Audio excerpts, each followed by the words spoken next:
Hey, I'm Mike Meadows, and I play drums and percussion in Porterdavis.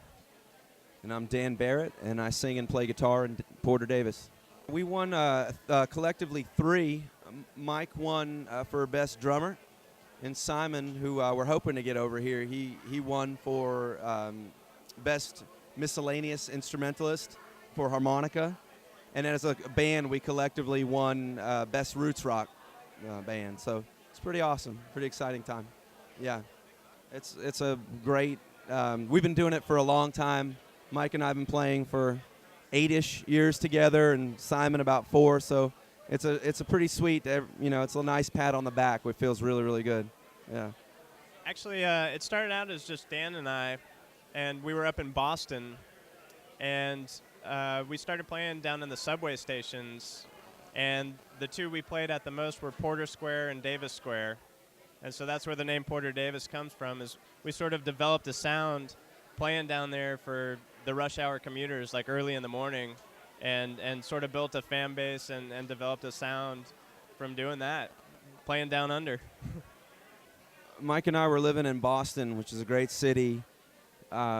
We had been touring at that point, and we had both been to Austin before, and there wasn't a master music plan as much as that we just knew that we were just happy here. There was something about the weather, the people, the food, the music. It was a real collective thing that we just kind of figured we'd thrive where we were just happy to be anyway, and it's held true.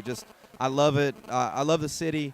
I've loved the city since I first came here almost 15 years ago to visit, and since living here for over 5 years now, it's just I love it as much as I did the first time and from the time we moved here. It's been incredible. Well, one of the things I really love about Austin is the honesty of the musicians here. You know, I think in L.A. and Nashville, there's a lot of great musicians, but there's so much of an industry that sometimes people get driven and they forget about the music.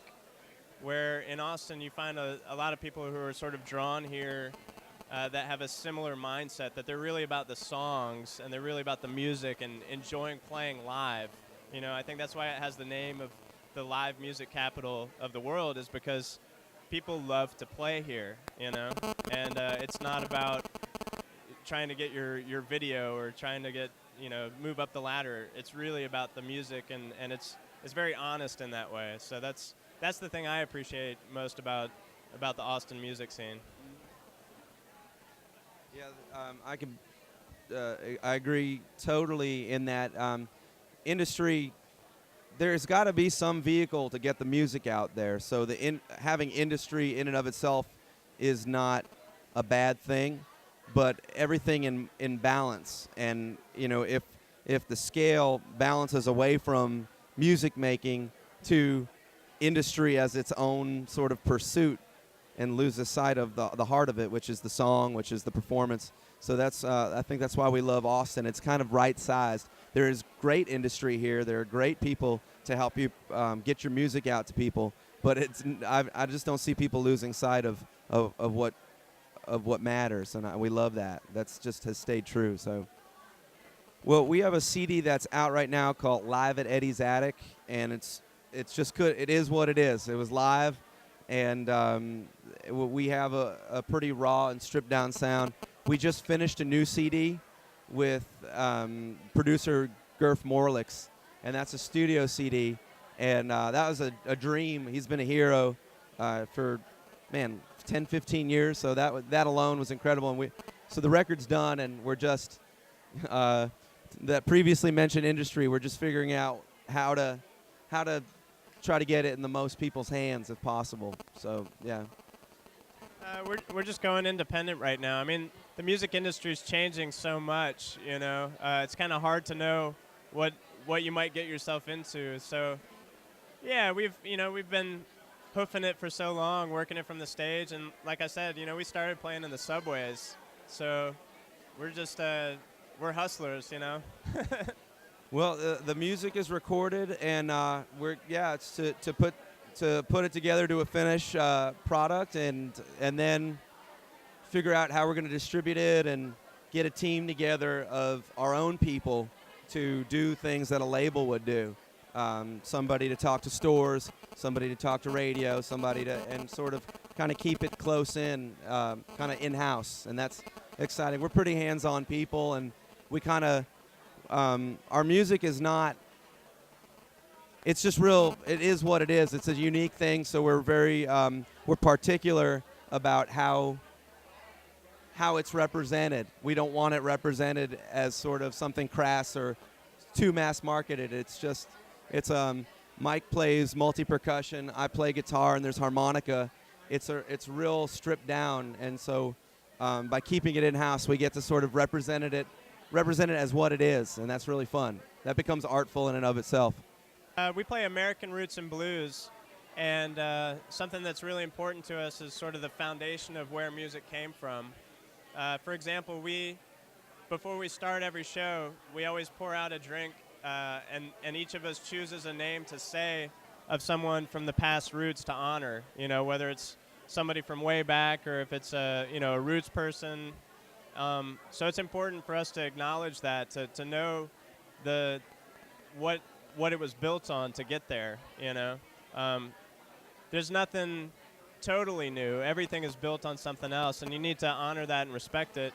And so I think we come from a lot of different directions. We all have a lot of different influences, but they're from deeper places. Like Dan and I have gone over to Africa and studied over there in Ghana, West Africa, with tribes to really get to some of the roots of where everything comes from, It's kind of complex because it's there's so many answers, and there's so first and foremost, absolutely grateful to be acknowledged. It's really nice. We play music no matter what. If we were home, we'd probably both be in our rooms working on music of some sort. And so there's a lot of that, and there's the sort of monastic aspect to where you are you're developing a connection with your instrument. And this is really it's so sweet to kind of be acknowledged for that it's meaningful, that monastic approach has some meaning to some other people. That's really cool.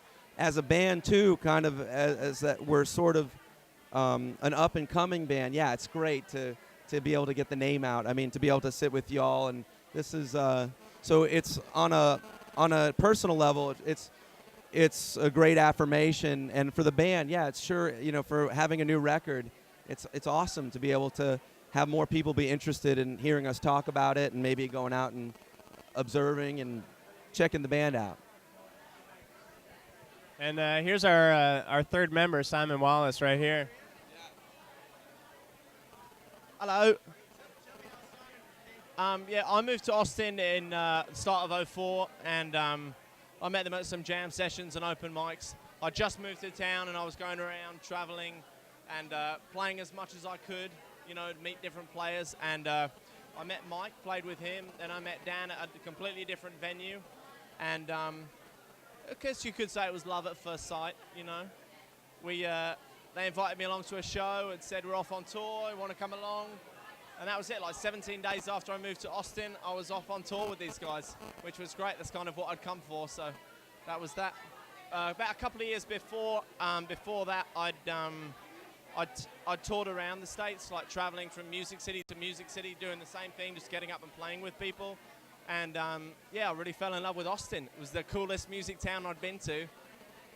And one of the coolest towns, There's a lot of music everywhere, but Austin, as far as a nice city, was really the place to be. So I said when I've moved back to America, I'd come here.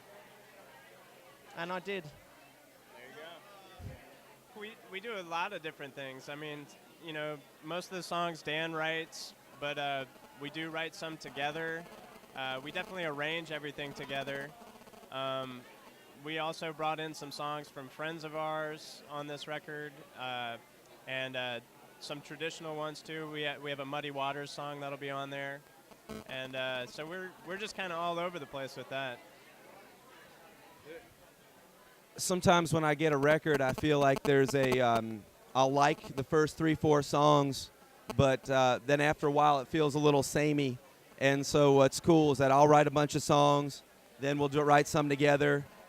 We use some of our friends' songs, did a Muddy Waters tune, and I feel like it creates a diversity that keeps the whole album. They're cohesive, and because the sound is cohesive and the vibe is cohesive, but the sort of emotional content has enough range that like you can stay interested for the whole record, and that was kind of the goal.